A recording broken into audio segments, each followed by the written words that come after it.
Hi, everyone. I am John Moseman. I am the host of this show, John Moseman Live, which appears Tuesdays at 9 p.m. Eastern Standard Time.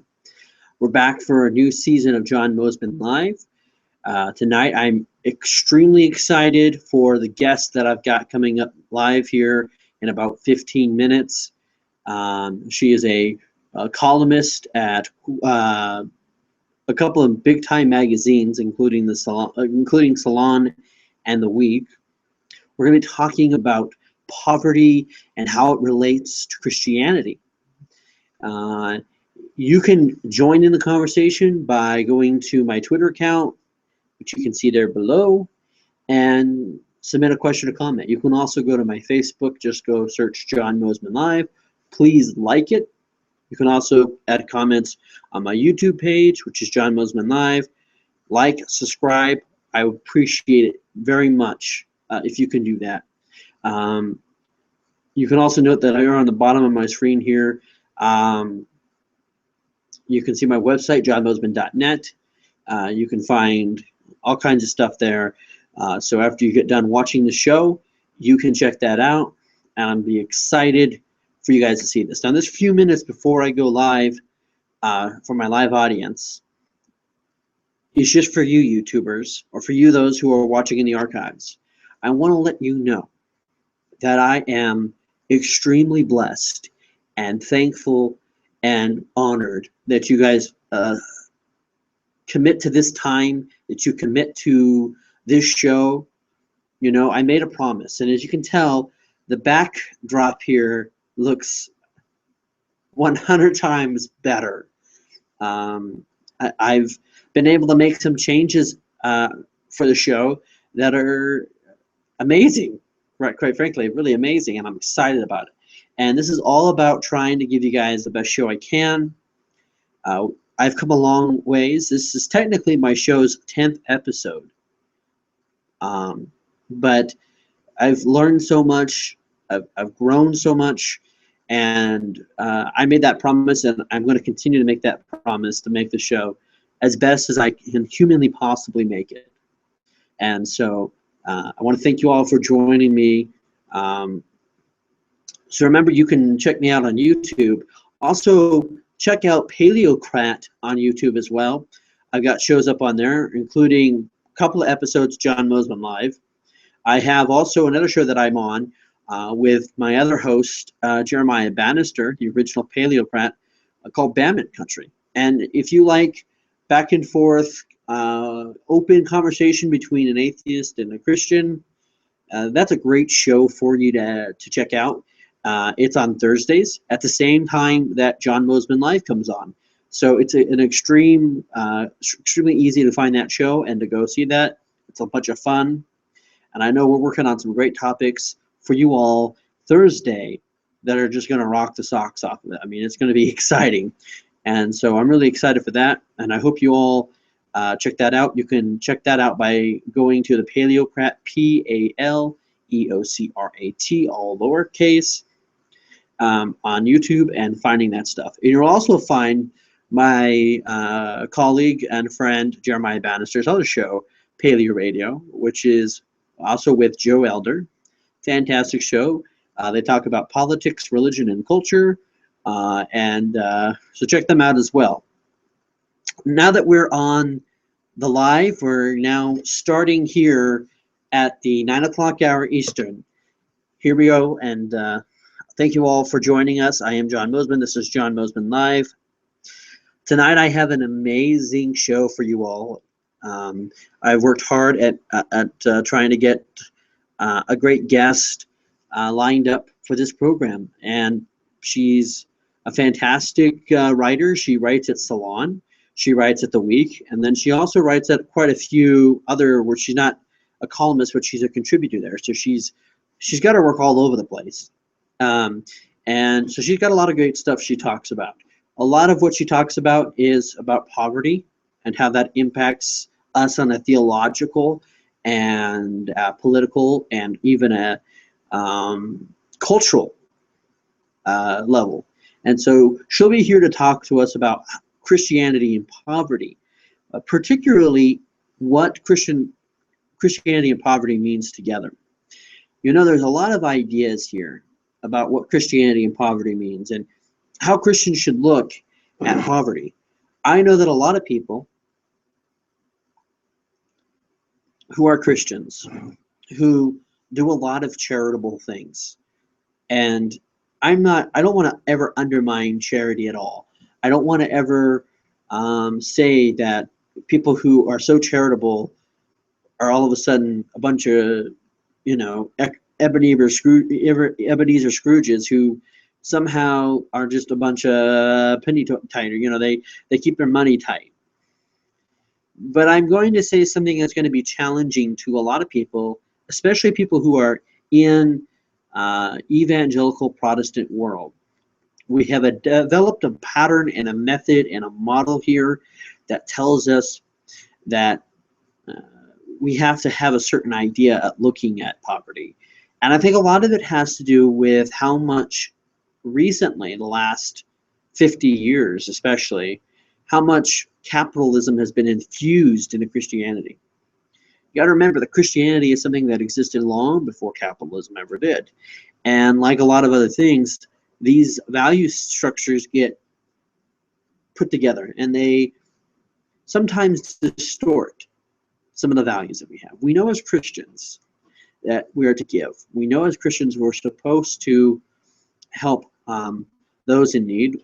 The Bible is chock full of these episodes of Jesus talking about this. Probably the best example, one of the best, is in the book of Matthew. You know, when he's talking about the Sermon on the Mount, you know, talking about doing right by other people. And I think a lot of Christians today have lost, not all Christians, I think Catholics have been one of the few that have really nailed home this idea of charity, but not just charity, but also understanding that the poor have a theological value to us as Christians, that they are part of a sanctification process, if you will. For those who don't know what I'm talking about, you know, there are people who are out there who are Christians who probably have never heard the word sanctification, or justification for that matter. But these are words that we look at when it comes to talking about how someone is deemed holy, how someone is deemed worthy. And we know that sanctification is a process of becoming holy. You know, in Eastern Orthodoxy, that process is called theosis. And it's literally about being to the substance of God. It is about trying to be as close to God as possible.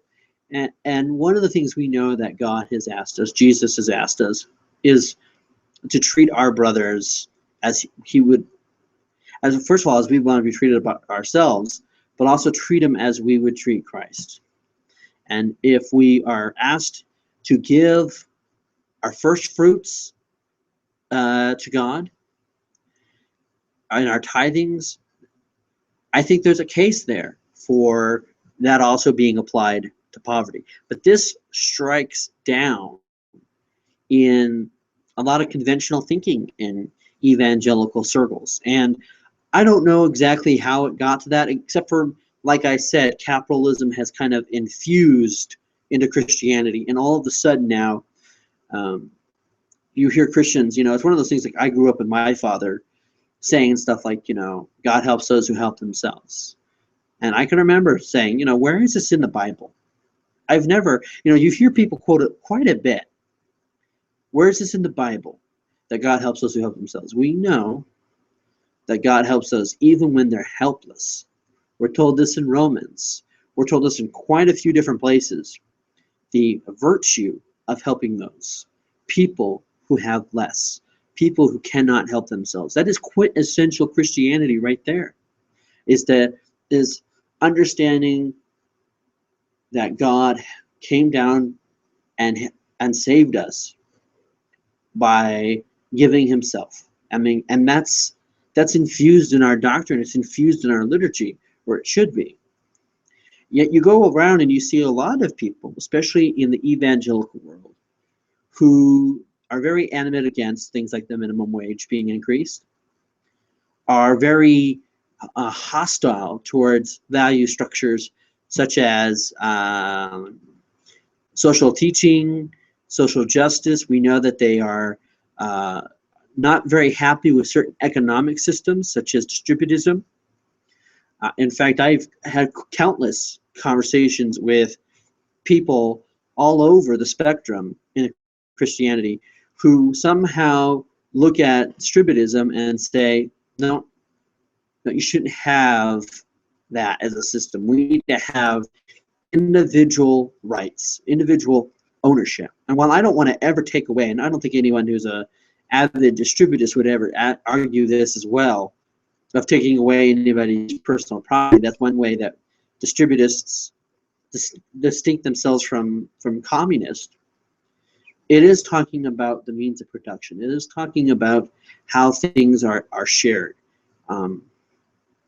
And we've seen it a lot, especially in the seeker-sensitive churches where, you've got, and I can give you countless examples. I can give you people, like Joel Osteen. I can give you people like Ed Young Jr., who have made $1 million profit off of telling people things. And then on top of that, having them give them things, give them money.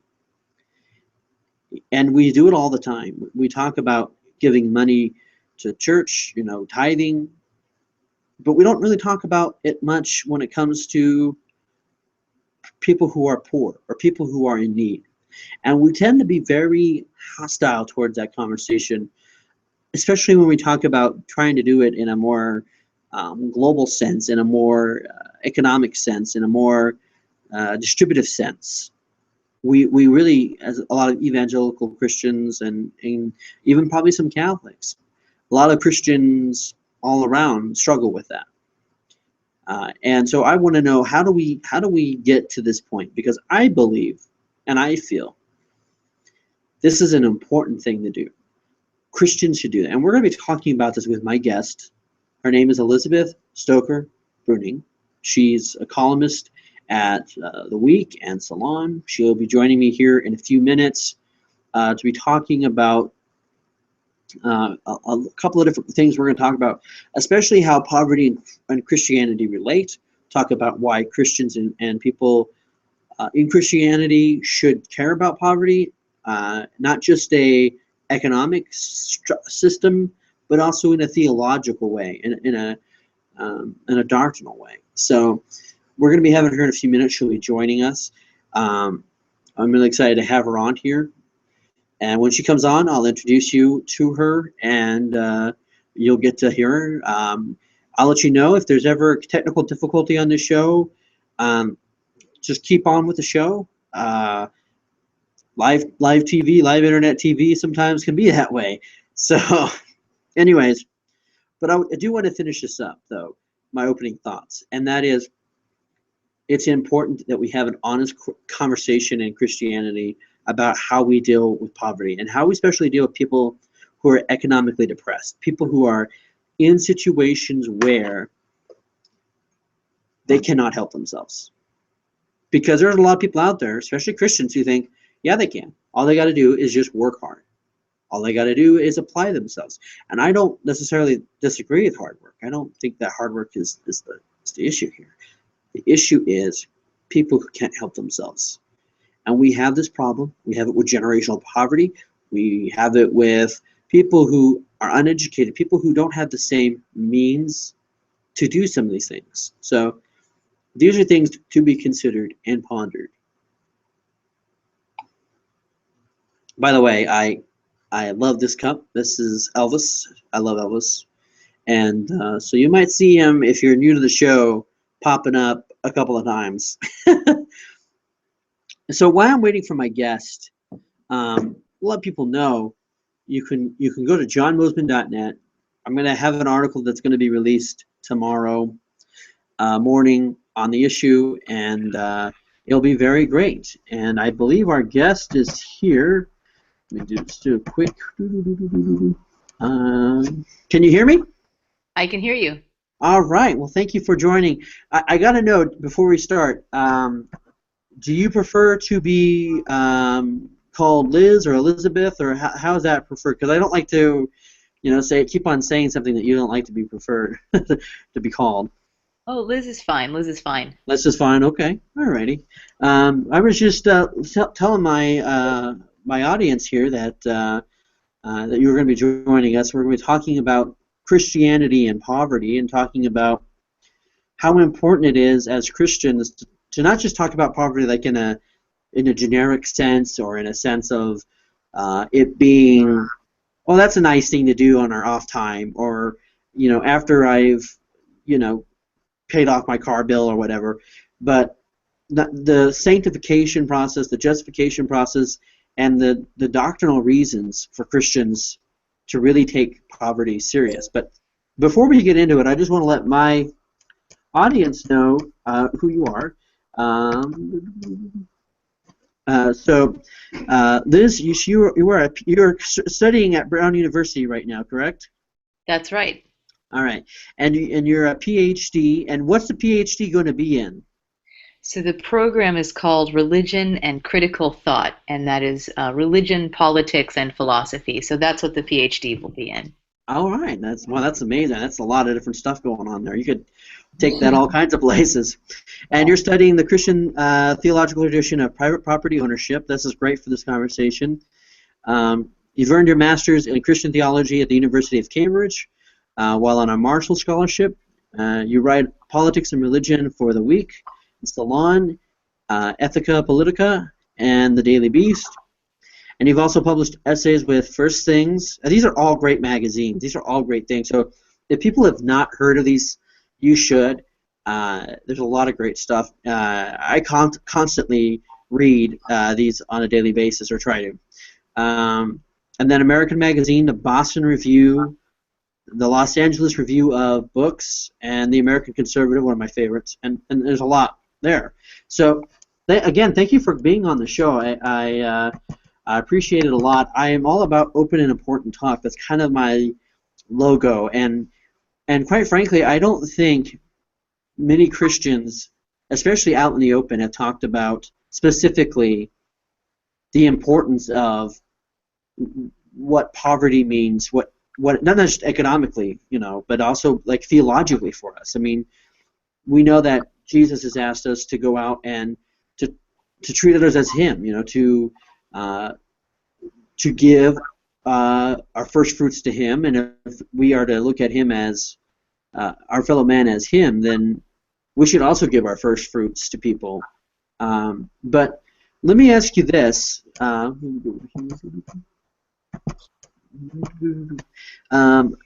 Again, thank you for being on the show. My first question for you would be, I know you've been studying some of these things, especially the effect of poverty on ethics and the political arena, but especially in theological means. Mm-hmm. What do you think, if any, is there a drastic impact on how it shapes Christianity or how it's seen? Well, Christianity has had a relationship with poverty for its entire history, and you can see different periods of Christianity develop different understandings of poverty. So during the Middle Ages, sort of what I study, the idea of charity has more to do with sort of interpersonal works of mercy than giving money specifically. And also charity in that time period had two other really interesting qualities. One was that charity that was given to poor people during the Middle Ages wasn't necessarily aimed at relieving or ending poverty. It was understood that poverty was just kind of a persistent problem. And in the Middle Ages, especially the High Middle Ages, there were a lot of features of the economy that caused some widespread displacement. And so it was understood that charity wasn't a really programmatic way to respond to poverty. So poverty was understood, more in spiritual terms than practical terms. It was about community and connection and engagement and mercy. And then another quality of charity in the Middle Ages that I find really interesting is that it was sort of looked at in some ways in terms of exchange, because medieval Christians really did understand poor people to have a different relationship with God than the rich. They took that very seriously. They looked at charity as a way to encourage the poor to use kind of their superior standing with God to pray for the wealthy, who were understood to have, maybe a more difficult time with salvation, like Jesus says. So that's another feature of charity that I think we've lost a little bit, or that has changed over time. But so those major developments, the charitable developments in our understanding of poverty, led to, even in the modern era, a Christianity that retains a very special focus on poverty, though the address has changed. Why do you think, if you could speculate, that has changed? Do you think there's any specific reason for that, or if you just think it's just time? Well, economies changed. The economies of the Middle Ages changed drastically after, for example, the different sweeps of the Black Plague. There were huge population reductions. There were the first laws mandating the stability of wages. There were laws mandating that workers stay in place and not go seek higher wages. And there was the trailing off of the feudal system. So out of that, you got lots of big peasant revolts. And this is all sort of on the eve of the Protestant Reformation. And then the Protestant Reformation develops a different understanding of poverty that has persisted in the Catholic Christian world prior to that. After that, progressing into the early modern era, and then the modern era, economies continue to change drastically. They become industrialized and so on and so forth, and poverty becomes urban and very dense and so on and so forth. And so Christians have to develop new ways to respond to poverty that looks in many ways very different than it has in the past. I know that, obviously evangelical Reformation, the Protestant Reformation, occurred before a lot of modern ideas of capitalism. But would you think that capitalism or some of the other modern forms of economics or politics that have come out since the Enlightenment, do you think they've had a huge impact? I mean, I know you see in the Catholic Church there's a refrain to go back to tradition, and there's a lot of those values that are still held from the medieval times. But in evangelical Protestantism, you'd almost say that there's almost a neoliberalism there, I think. Do you think you think there's something to that? Yeah, I do. I mean, so there are lots of classical stories on why there is a relationship between poverty and Protestant Christianity that is markedly different than the relationship between Catholic Christianity and poverty. One of the interesting theories has to do with the Catholic willingness to sort of tolerate a lesser evil in order to prevent a greater one. So this would be in cases of, example, welfare or charity, where it would look like maybe we're allowing someone to get away with kind of indigence. Now, whether or not that's true, or true in a broad fashion of people who receive welfare, is another story altogether. But just in terms of mindset, the Catholic approach would be, well, it might be better to relieve poverty and make sure the poor have enough to care for themselves and their family, even if it does allow for some lesser good behaviors like temporary indigence or something like that, as to where the Protestant approach has always been much more unwilling to respond in that way. They would say, well, we're not going to allow any kind of indigence, any kind of shiftlessness at all. We're not going to enable it. And if that means that you suffer and maybe even die or can't care for your family, then that all has to do with personal accountability. Some academics have made this argument about the difference between Catholic and Protestant approaches to welfare. This has been sort of one of the themes that runs through scholarship that looks at why welfare is different in Protestant and Catholic dominated countries. And there are a lot of variations within it. So that's one idea. And of course, then the other idea has to do with the sort of Max Weber development of the Protestant work ethic and the spirit of capitalism. So I think that theory has been discredited in a lot of ways, or at least complicated.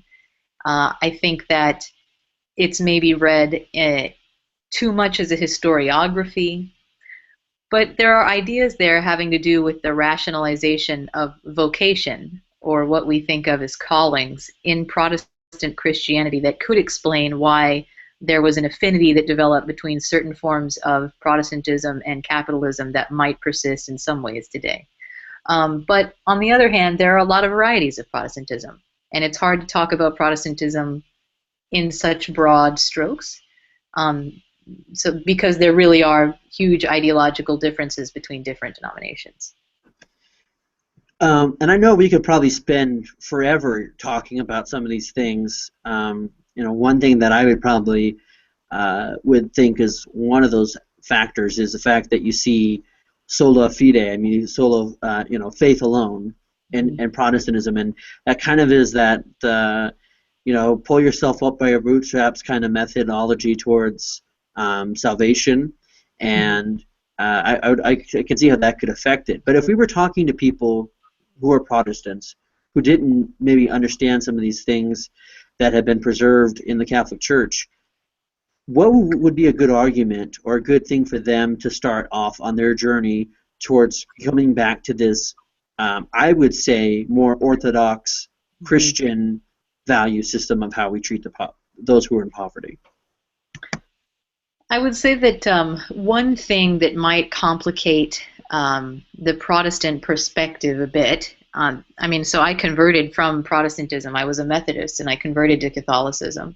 So I was certainly persuaded by this. But one of the tenets of the Protestant orientation is, like you were saying, sola fide, is faith alone, and also the idea that only the direct and literal reading of the biblical text, and if not literal, then at least a tight adherence to biblical text, that's the only thing that's going to render out a pure and genuine faith. I would say that both faith and the biblical text are obviously mediated. And I think it's a little bit of a farce to pretend that we come to those things having no preconceived notions, no lenses through which we view them.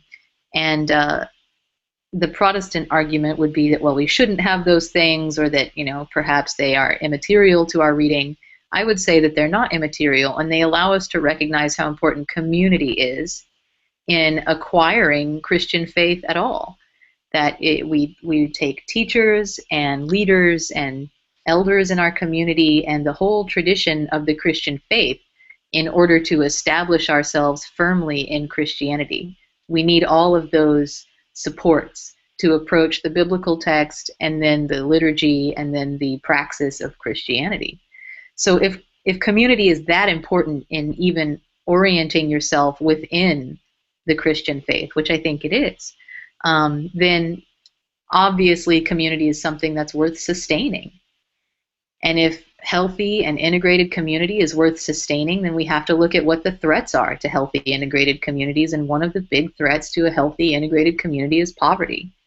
So even for living a well-practiced, robust Christianity, it would seem that addressing poverty as a scourge is important.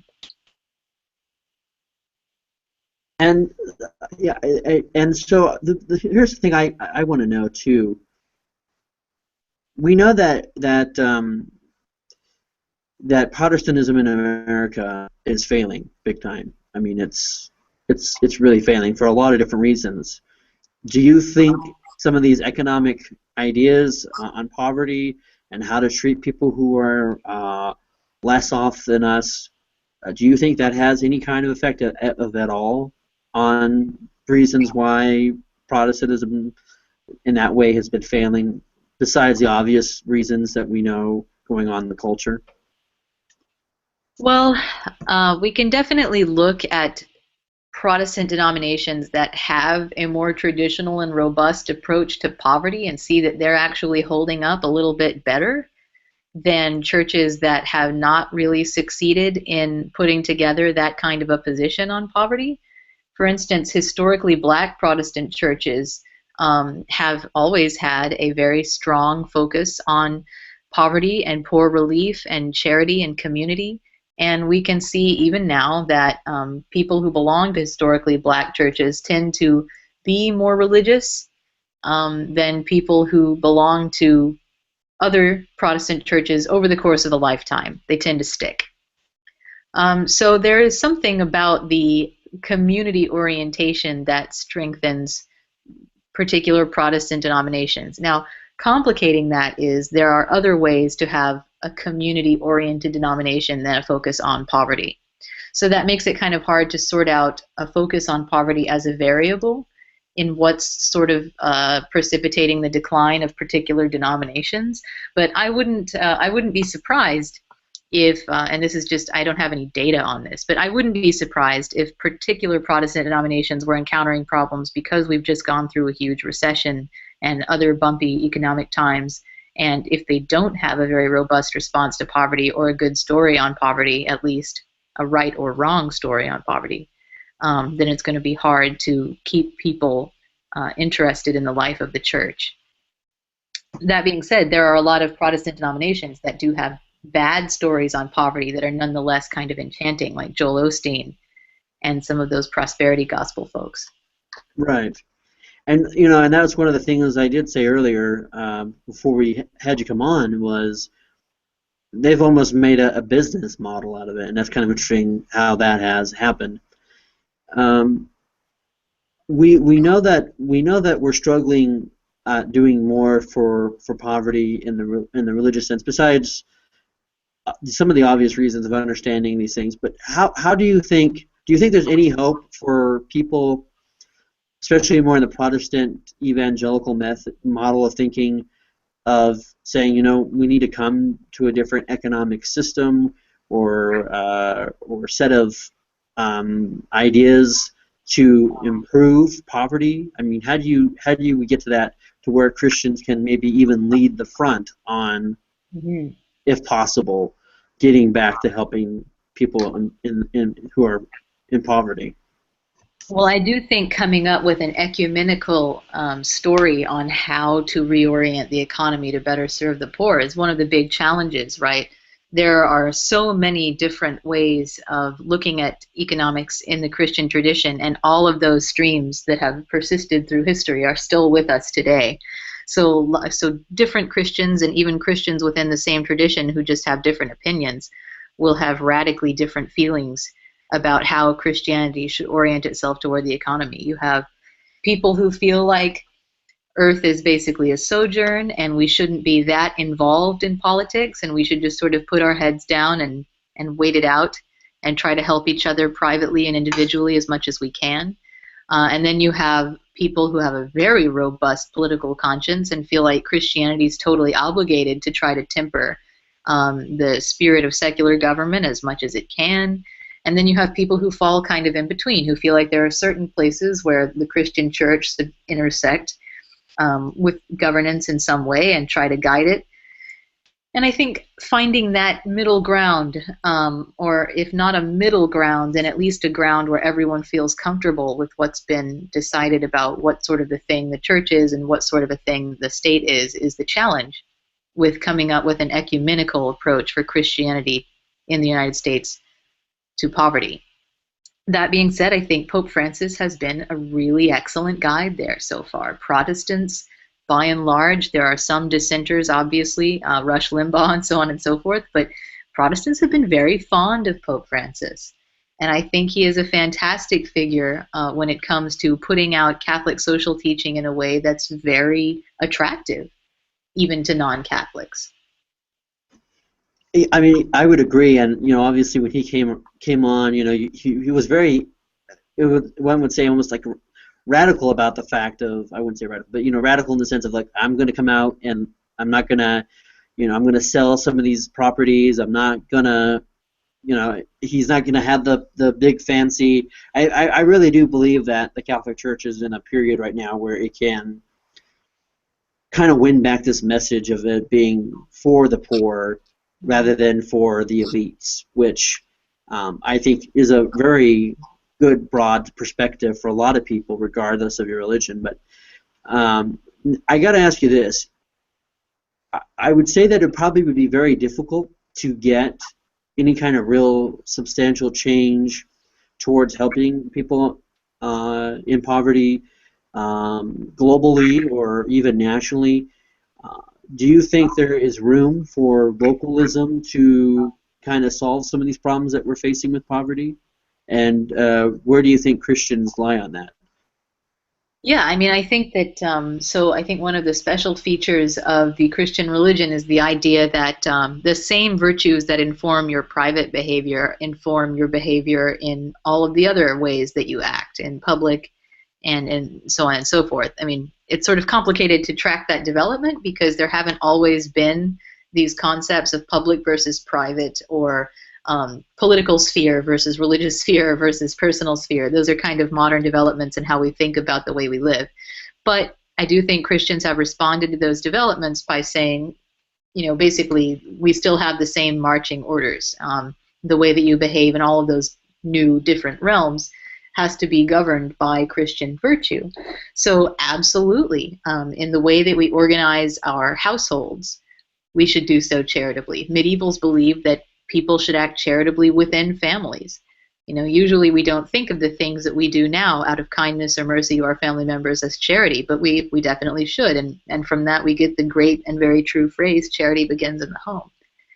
But from there, we should arrange our community organizations, our voluntary organizations, our professional organizations, and then all the way up into our political organizations with an eye towards the support of the poor. Absolutely. I know you're probably, as in being a Catholic and being versed in some of the economic value systems and social value systems in the Catholic Church, but where do you think applying a more distributive economic system, do you think that could have an impact on some of this stuff if we kind of went away from some of the more capitalistic notions that we have here in America? Where would you think that would perhaps fall? I mean, I think it's a possibility. I mean, I think that there are certain challenges with presenting that programmatically in American politics because of the way our party system is set up. There are certain antagonisms to that program on both sides. So you don't want to say to the right-wing party that we have a program that is specifically antithetical to capitalism, you know, because that sounds too much maybe like the communisms of the last century or so for them to have a real affinity with it. At the same time, it can be offensive to the other side to say that we have a program of social justice that comes along with traditional family values. So I think that, you know, because Catholic social teaching cannot be divorced from the family values of Catholicism, it's impossible to talk about them separately. I mean, we're forced to do that by the way that our politics are in the United States, but it's a totally artificial distinction for Catholics. There's no difference between social teaching and family values. They're the same thing. All of Catholic social teaching insists on the primacy of the family. That's what wages are about, and so on and so forth. And that can be very difficult. That being said, I do think it's a strong enough program politically, the idea that politics should orient the economy and distributive resources to support of families, to the sufficiency of communities, that, you know, over time I definitely can see us having success in forwarding that program. Thank you. I absolutely 100% agree with you on that. My last question, and then after I ask this question, just go ahead and we'll let you kind of close up with any thoughts you would like to talk about with poverty and specifically within the Christian worldview. And then also tell us a little bit about like some of your websites. I know you have a website, and if you've got anything going on, because I definitely I've been fascinated with what you're saying. I'm so ecstatic that you got on here. And again, thank you for your time, Liz. It's been a great show. And my last question would be, where do you think poverty lands on how it affects Christians in general, whether it be how we go to church, whether it be how it affects us in our faith, how it affects us in our relationships with people and relationship with God. I know that's kind of a broad thought, but if you could give any kind of small thought on that, of how, because I do think it's important that we have more questions and more open conversations about how poverty is a huge thing, and that there's a theological as well as there is an economic imperative that we fix this problem, that we do as best as we can to fix that problem. But what would be your thoughts on that? I think that the way to think about poverty is about something that affects every level of human existence. So individually, there are lots of studies about what poverty does to people. We can see that, for instance, children who are born and raised in poverty have worse health outcomes than children who are exposed to crack cocaine in utero. That's how serious of a privation poverty is. And we can see that it affects educational outcomes for children, behavioral outcomes, that it impacts childbirth and the maternal age of childbirth, that it impacts marriage, that falling wages for men, for example, have made marriage increasingly difficult for low-income men, that poverty appears to be correlated with divorce, and then we can look at it going from there all the way to the community level, that poverty is hard on families and it's hard on communities that are poor, they don't have tax revenues in the same way that wealthy communities do because they're poorer, and so they wind up beat up, broken, there's rubble everywhere, the schools are not thriving, there aren't people on the streets, the public spaces, the commons, which is such a big part of so much of Catholic social thought in the 19th, 20th centuries, the commons suffer in poor areas. And then you can begin to look at it on the political level. Do poor people really participate in democracy in the same way as wealthier people? Do they have the same access to politics? You know, the way that our politics are now, it's a lot of people who can use huge amounts of money for campaigns and other political projects, and poor people aren't really involved. They're not really consulted. So you can see that poverty is a real problem for community, from the individual person all the way to the highest levels of human society, to politics, to the big, huge institutions, all the way down to the smallest ones. And certainly poverty does affect church-going. Inequality has split people up into wealthier and poorer churches, and we certainly don't want that. You know, when Jesus said the poor will always be with you, he didn't just mean there will always be poverty. It sounds to me like Christ says you need to be with the poor. You need to be with them, among them. You need to not divide yourselves into separate worlds that run parallel. But that's sort of the point we're getting to.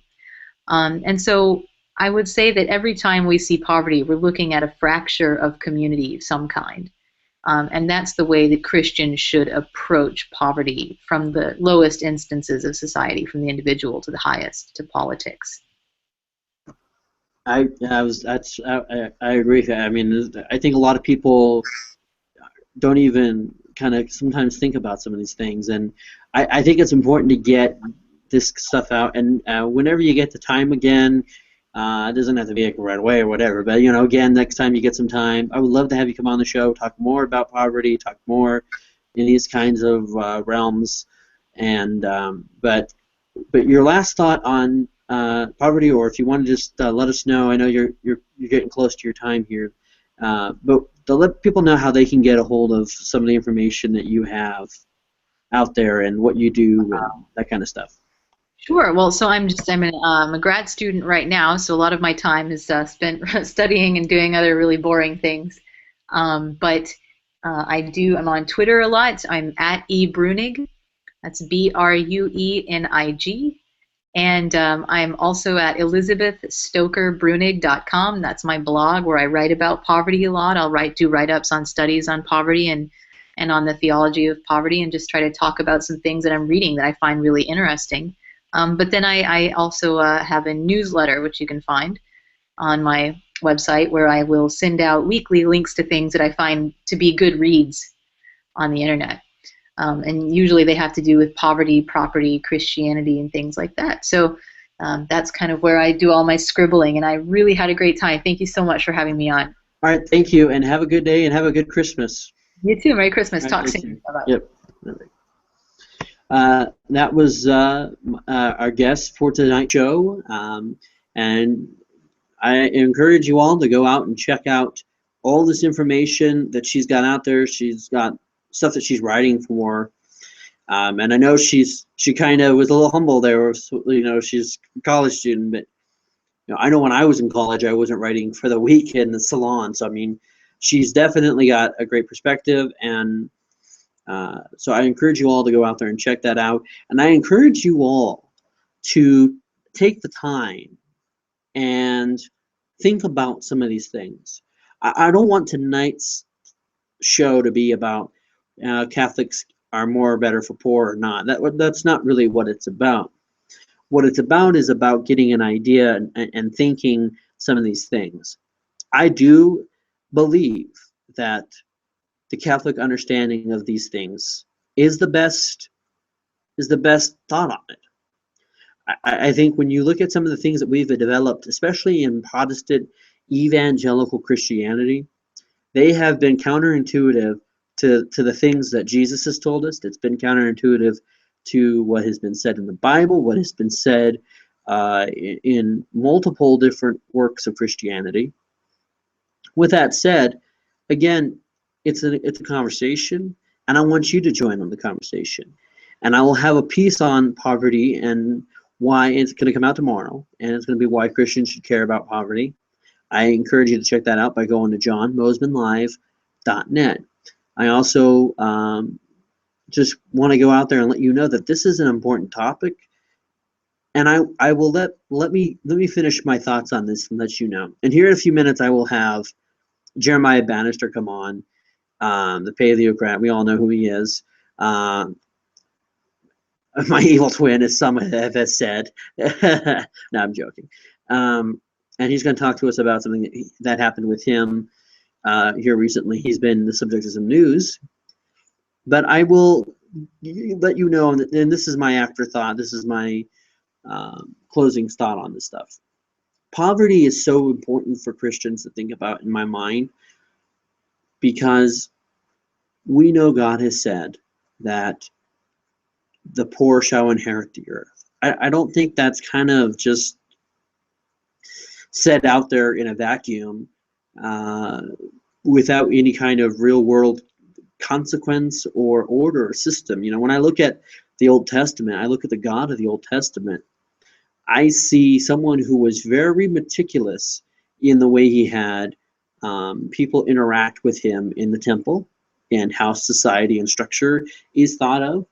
And some have even critical of how meticulous he was with defining something. But it's understood that we have to have this kind of order and not just kind of like this loose, up to your own interpretation of how we deal with it. Because as my guest talked about, it's impacting us marriage. And on the idea of like traditional marriage, on the idea of talking about and these how things, society structure is thought of, and some have even critical of how ridiculous he was with. And I know that it's understood that these kinds of things matter. I do believe this. I do believe that it is critical that we talk about poverty because we cannot talk about marriage without it. When we see what's going on in Ferguson, I've said this on one of my videos. I've also said it out there on Facebook and on Twitter. I'm telling you right now, a lot of what impacts the things that we're seeing right now in our world is because of poverty. Poverty has had that kind of impact. And we owe it to ourselves to be able to go out there and to give people a means to do this. We cannot talk about marriage. We cannot talk about the family. And all these things have been attacked. And for my Christian friends who want to talk about how atheists and liberals and Hollywood have been attacking family, our economic system has been attacking the family. I believe it is totally wrong that we have people out there who are working 50 hours, 60 hours, just to feed their kids. There's something wrong with that. And any Christian who cannot see that or does not want to see that, I'm not going to question your faith or your relationship with God, but I'm going to ask you that you really seriously consider some of these thoughts, because I think it's critically important that we all do. Now, I know Jeremiah has got on here, and Jeremiah, Yes. how you doing, friend? It's me, the one and only, my friend. Yeah, I'm doing wonderful, dude. Today is actually a remarkable day, dude. Today has been fantastic and very, very, very busy from the get-go. So, you have been embroiled with some, shall I dare to say, controversy. It's worthy of a hashtag, man, and a hashtag that you created. You posted it. It's official. I'll say it right here. John Moseman is the brainchild behind the hashtag for this controversy. What is it, John? It's hashtag Doorgate, D-O-R-R, Gate, G-A-T-E. Perfection. Perfection. Hashtag Doorgate, D-O-R-R-G-A-T-E, Doorgate. That is the controversy surrounding Sherry Kite's article today in the Panassi Globe. It's not Panassi, it's Panassi. And it is a kind of a regional paper that goes to Dorr and to Wayland and to a number of these kind of outskirts townships and villages and cities kind of around Grand Rapids, Michigan. And I used to live in Dorr, and I was the guy, this is what John's talking about when he's saying embroiled. I was the guy last year at the time with a long beard, with a lip ring, with a nose ring, with dreadlocks that were under a tam. And I was on the news talking about why I didn't think the problems I had with the nativity that was placed on public property in Dorr, Michigan. Okay, and so this year, a year later, I'm obviously dapper at this point, right? Looking smooth, faff, I guess. But I go back, and this time I'm in Wayland, which is the kind of the sister city. It's nearby, right? And it's where the Union School is, the public school, for a number of other schools around them, that once they get to a certain age, they all go to Wayland. Wayland is the mother of them all. And I went into Wayland Public School, and I spoke to the Secular Student Alliance of Wayland Union High School. And I spoke to them about, were ex-Christians ever really Christians? Can Christianity define itself? You could describe it as, will the real Christianity please stand up? That's what it said in the paper. And why this matters to family, to classmates, and to friendship. Not just friends, but to friendship. Why all of these things actually matter. And I spoke about it. And Sherry Kite, the same journalist who wrote last year about the nativity controversy, and we had words. She wrote this year. She wrote about this, and this one, fantastic. Sherry Kite, fantastic. I have no complaints, my friend, at all. Yeah, you have no complaints because it gave all the facts this time, and it didn't. Right. it came out more favorable for you, my friend. Well, and let me. Do you mind if I give the viewers a little background here? Go ahead. Okay, because this makes sense. If I just say, "Oh, the nativity controversy," I had thoughts about, that's not going to really say a whole bunch. I'll go back really far. Last summer, or last, not this last summer, but the summer prior. I made some medical decisions in my life, and one of the medical decisions in my life was that I would no longer be prescribed Vicodin through the Veteran Affairs, and that was a major decision for me. I'd been prescribed it for 4 years for back pain and cervical ribs, and when I got off of Vicodin, you can't sleep, right? Like, I didn't abuse it. I wasn't a junkie, like chomping down Vikes. I was taking it as prescribed, but when you're on 40 milligrams, right, was what it was altogether, 40 milligrams a day of hydrocodone, your body is most definitely dependent. And dependent is in many ways another word, or at least synonymous in many ways, with addiction. And so your body's going through withdrawals. Well, I would walk during the summer, late summer. I would go on walks downtown indoor. And Door is really small. Door has one four-way stop, a flashing stoplight in the middle. That's it. It's extremely small. And so I'd walk about a mile up the road, and I'd walk in the middle of the night. All my family was sleeping, my 4 kids, my wife sleeping. And I'd walk, and I'd go to this gazebo, really quaint, beautiful, across the street's town hall. You've got the bank and the gas station at the corner, and that's it. And I would do work there. I'd write poetry. I would write music. I would think about life and the pain my body was going through. All of these things. Well, winter came, right? After summer and fall and winter, I made a habit out of this. And in winter, I was walking up, and as I approached the gazebo after months of doing this, being the only person I probably really that ever used the thing, to actually go in and to find that there was nowhere to sit at all. It was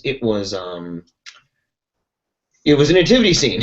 Right? It was a massive nativity scene, and there was literally nowhere to do anything whatsoever. And so I talked about it on Facebook, and I called the township, and I asked them. I kind of made a joke, on Facebook saying, did I miss out on the township dedicating a door to the Holy Family? Did they pray a rosary?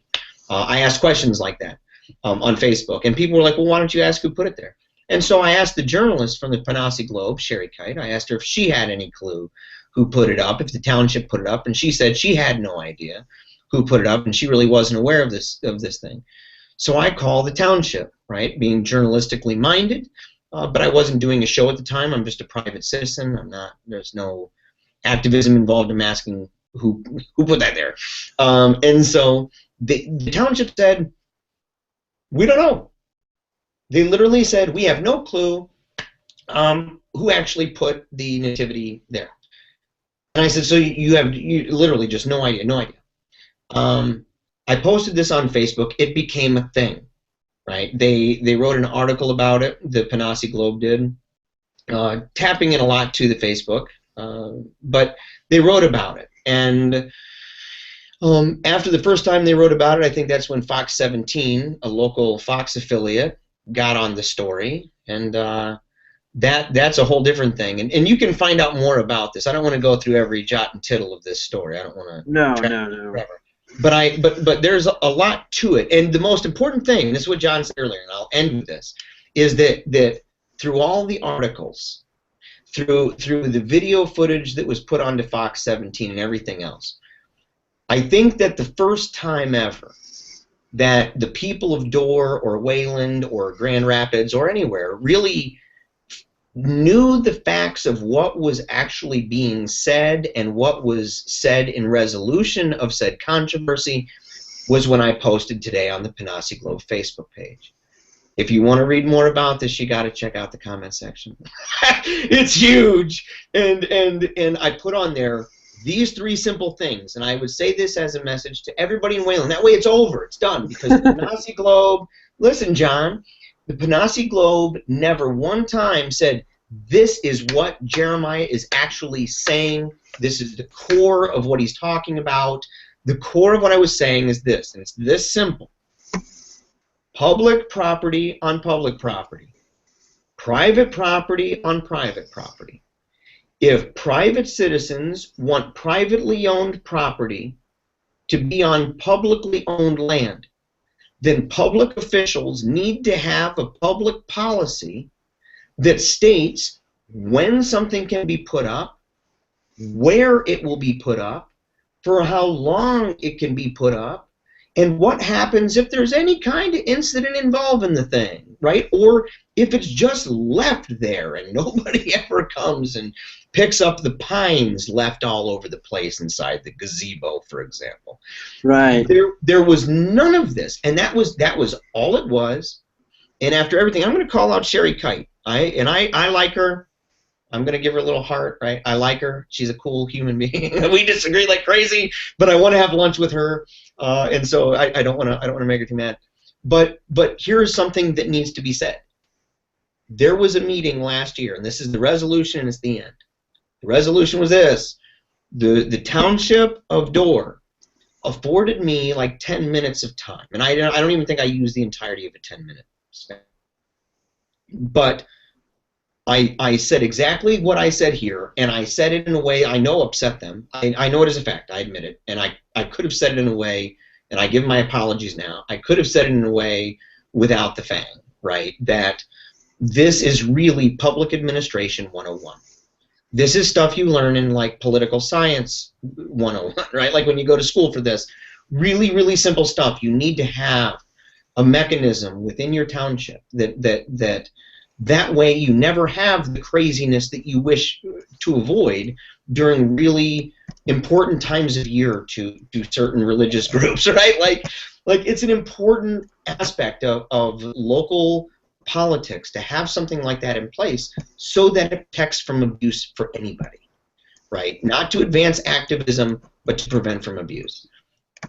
The Panasi Globe, when I talked about this and said these things and said public administration 101 stuff, elementary stuff, the board, the people who were there was no argument in response to that. In fact, there's an admission, yes, that's a real thing. You brought up a valid point when I brought up, for example, that what happens if somebody stole a nativity that was put there, that was put on public property, it's private property, put by a private person on public property, and public officials don't know anything about it and don't have a policy regarding it at all.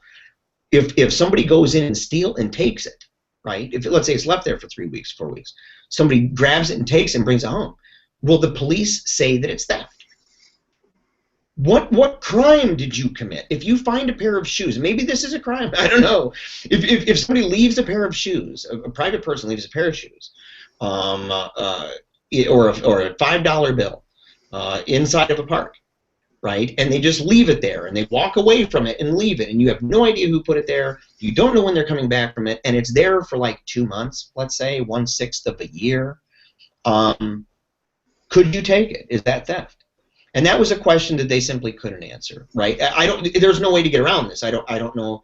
Would the cops come to somebody's house and say, you better give that nativity back to the private citizen who left it on public property? Are you going to bring that to court? Anyway, all of that to say, a lot of awesome stuff. Check it out. It's exciting. Go to the Panasi Globe. I think it's PENASEE Globe, GLOBE, and you can find that on Facebook and funnel through like 160 comments. Yeah, and have the kind of fun that you can have on there. But so yeah, you're in the news and you're making waves like you always do. I want to let people know that if you like the kind of interviews that I had earlier on this show, continue to watch the show, continue to support the show, and by supporting, I'm just asking just to watch it right now, you know. But if you're new to this whole idea of distributism, if you're new to the whole idea of some of the things that were talked about today, I want to introduce you to a guy who literally had a tremendous impact on my life, and I'm sure Jeremiah could probably say the same. And you know who that is right there. I'm getting it right. Yes. G.K. Chesterton.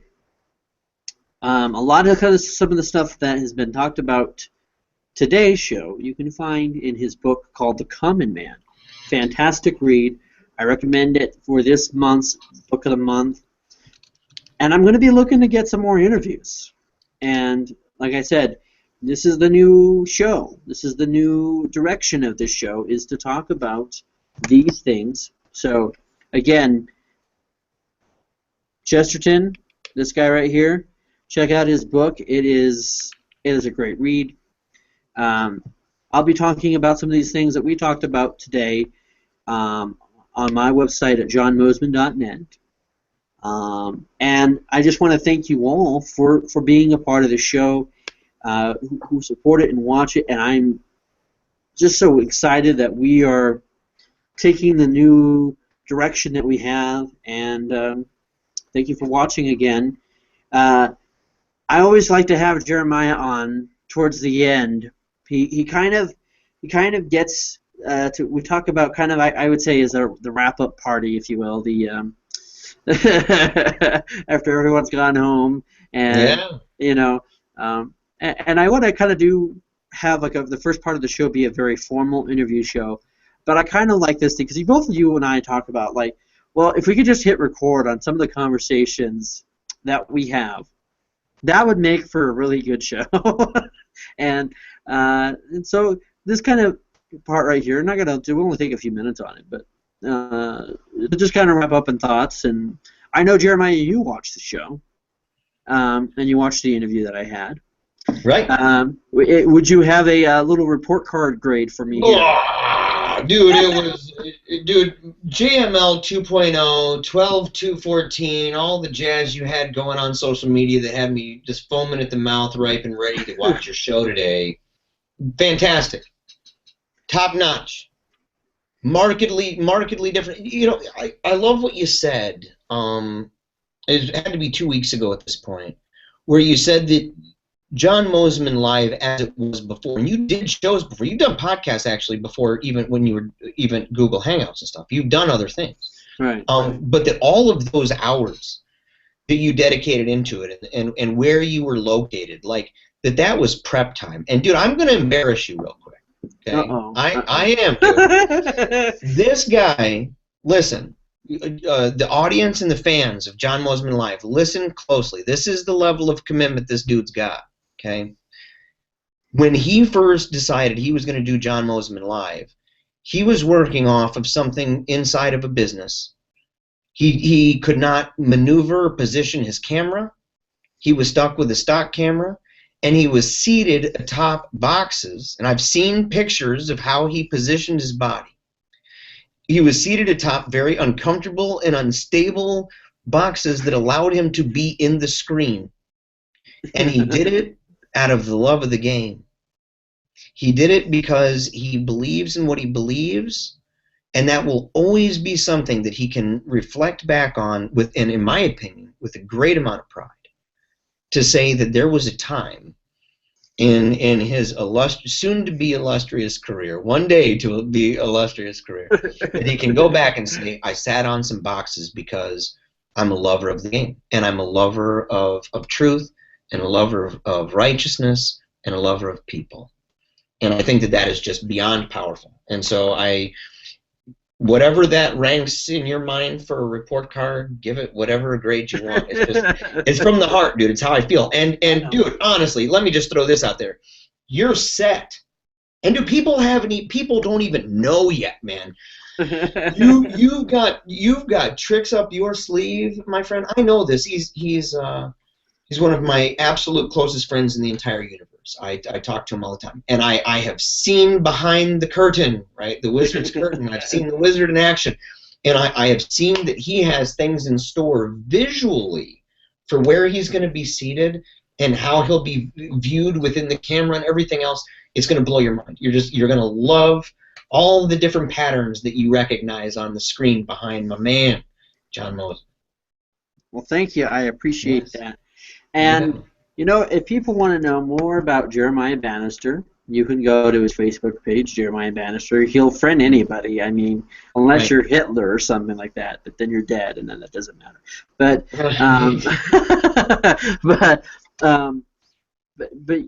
he'll friend you. You'll get interesting things. You know, you don't always agree. I don't always agree. Well, obviously, I'm a Christian. He's an atheist, agnostic, you know. But if you kind of like a back and forth show, I'm going to plug this in here at the end. I encourage you. You see right here at the bottom of my thing, it says Bandman Country. Jeremiah and I are Bandman Country, and I encourage you to check that out. It's the same bat time. Right. Same bat channel. Well, not really. Right. But, it is. Yeah, but like. Right. Same bad channel. Yeah, but you know, it's 9 o'clock Eastern on Thursdays. And, it's fantastic. We talk about all kinds of different things, and you'll never know the rabbit hole that we go through. But and we're going to be opening it up. Let's throw this bone out to the apologetic and counter-apologetic communities. These two bones. I'm going to toss them. We are going to be discussing things that it's not just going to simply be a current event program.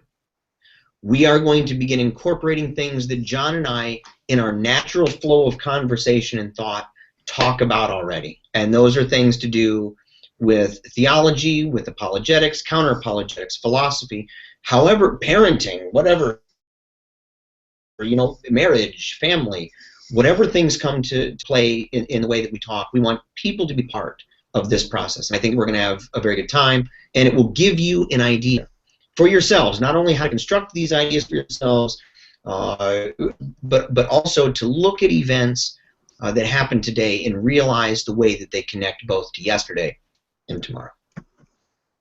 And we're excited for that. And I just want to close off with this. I hope you all stay safe. I hope you all stay warm. I know we're in dark times. We're in times of a lot of confusion, a lot of frustration. My heart goes out to you all. And I'm excited and just blessed to give this opportunity to talk and to speak candid about some of these things. I want you to know this, that I am dedicated to this craft as much as I can. And it's as Jeremiah said, it's been painstaking. But it is my hope, it is my dream that this kind of program goes out there to people and people can be inspired by it. If they can, do something about it and respond. Let's have a conversation. And if you know someone right now who's struggling with depression, if they're struggling with poverty, do everything you can to help a helping hand, because you never know what your actions do to people. We all inspire and influence people, and we can make this world a better place. I believe it. We can do much more if we're mindful of the fact that our thoughts, our mind, our words, and our decisions and our actions matter. For John Moseman Live from Colorado, from the underground bunker, as some other talk show hosts have said, I'm John Moseman. Good night, and we'll see you next time. Bye-bye.